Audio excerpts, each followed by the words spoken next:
సింగరేణి వారసత్వ ఉద్యోగాలపై తెలంగాణ ప్రభుత్వానికి హైకోర్టులో మరో ఎదురు దెబ్బ తగిలింది. వారసత్వ ఉద్యోగాలపై ప్రభుత్వం ఇచ్చిన నోటిఫికేషన్ను న్యాయస్థానం గురువారం రద్దు చేసింది. కాగా వారసత్వ ఉద్యోగాల నియామకాలను సవాల్ చేస్తూ గోదావరి ఖనికి చెందిన సతీష్ కుమార్ అనే వ్యక్తి హైకోర్టును ఆశ్రయించాడు. 30,000 వారసత్వ ఉద్యోగాల వల్ల తమకు ఉద్యోగావకాశాలు రావంటూ అతడు తన పిటిషన్లో పేర్కొన్నాడు. ప్రభుత్వ నిర్ణయం వల్ల నిరుద్యోగులకు అన్యాయం జరుగుతుందని ఫిర్యాదులో తెలిపారు. దీనిపై విచారణ జరిపిన కోర్టు ఉద్యోగి అనారోగ్య కారణాల వల్ల ఉద్యోగం నుండి వైదొలిగితే తప్ప వారసత్వ ఉద్యోగం ఇవ్వటానికి వీల్లేదని స్పష్టం చేసింది. దీనిపై ప్రభుత్వం కూడా అఫిడవిట్ దాఖలు చేసింది.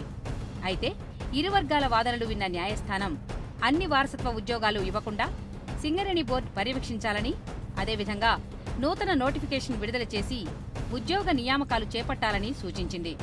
కాగా 2 ఏళ్ల సర్వీస్ కాలం మిగిలిన 48, 58 ఏళ్ల మధ్య వయసున్న సింగరేణి కార్మికులు అనారోగ్య కారణాలతో స్వచ్ఛంద పదవీ విరమణ ద్వారా వారసులకు ఉద్యోగావకాశం కల్పించేందుకు రాష్ట్ర ప్రభుత్వం సింగరేణి సంస్థలో వారసత్వ ఉద్యోగాల పథకాన్ని పునరుద్ధరించడం తెలిసిందే.